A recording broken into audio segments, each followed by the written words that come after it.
حضرت سیدنا ذوالنون مصری رحمۃ اللہ علیہ فرماتے ہیں کہ ایک دفعہ میں ایک پہاڑ میں گھوم پھر رہا تھا جب میں ایک ایسی وادی سے گزرا جس میں بہت سے درخت، نباتات اور پھل تھے تو میں اللہ عز و جل کی قدرت اور حسن کاریگری کے بارے میں غور و فکر کرنے لگا۔ اچانک مجھے ایک آواز سنائی دی جس نے میرے سب آنسوؤں کو بہا دیا اور میری آتش عشق بھڑک اٹھی۔ چنانچہ میں اس آواز کے پیچھے پہاڑ کے نچلے حصے میں ایک غار کے دہانے تک پہنچ گیا۔ وہ کلام غار کے اندر سے سنائی دے رہا تھا۔ میں اندر گیا تو وہاں ایک عبادت گزار شخص کو پایا جو نہایت ہی کمزور تھا اور اس پر مقبولیت کے آثار نمایاں تھے۔ میں نے اس کو یہ کہتے ہوئے سنا کہ پاک ہے وہ ذات جس نے اس شاخ کے دلوں کو اپنی بارگاہ میں مناجات کے ذریعے زندہ کیا اور ان کو طلب معاش کی مشقت سے بے نیاز کر دیا۔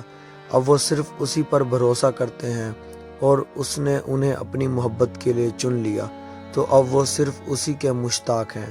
جب اس نے مجھے محسوس کیا تو میں نے کہا السلام علیکم اے غموں کے رفیق اور دکھوں کے ہم نشین۔ تو اس نے جواب دیا وعلیکم السلام۔ آپ کو کس نے اس شخص کا راستہ دکھایا جسے خوف الہی نے مخلوق سے علیحدہ کر رکھا ہے، جو اپنے نفس کے محاسبہ کی وجہ سے کلام میں فصاحت سے غافل ہے؟ تو میں نے کہا مجھے غور و فکر کی رغبت اور پر اسرار اولیاء کرام کے بارے میں جاننے کی خواہش آپ کے پاس لائی ہے۔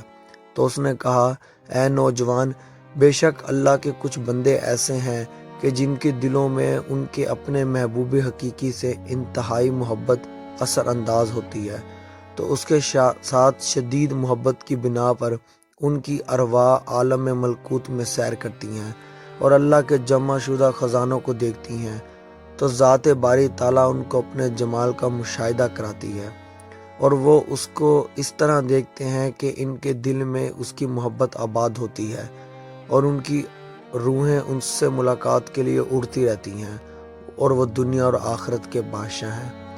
پھر اس شخص نے رونا شروع کر دیا اور دعا کی کہ یا اللہ، ان اولیاء کرام جیسے اعمال کی مجھے بھی توفیق دے اور مجھے بھی ان کے ساتھ ملا دے۔ پھر اس نے ایک زوردار چیخ ماری اور زمین پر تشریف لے آیا اور اس کی روح قفس عنصری سے پرواز کر گئی۔ اللہ کی قسم، یہ لوگ صفات اور عارفین کی علامات میں سے